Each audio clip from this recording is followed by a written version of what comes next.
শোনো, আচ্ছা FIFA world কাপে হাত দিয়ে কে গোল দিছিল?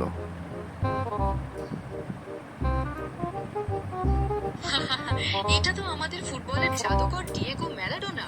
1986 সালের বিশ্বকাপে তিনি ইংল্যান্ডের বিরুদ্ধে সেই বিখ্যাত হ্যান্ড অফ গড গোলটি করেছিলেন। তবে এবার বলুন, ম্যারাডোনার বদলে অন্য কোনো ফুটবলারকে নিয়ে কথা বলা যাক। আচ্ছা 11টা গোল কোন দল খাইছিল জানো? আপনি ঠিক ধরেছেন, সেই 11টি গোল হজম করেছিল আমাদের আর্জেন্টিনা। ভাবা যায়, এতগুলো গোল খেয়েও তারা এখনো দিব্যি মাঠে দাপিয়ে বেড়াচ্ছে। তাই বলে 11টা খাইছিল? ওয়াও!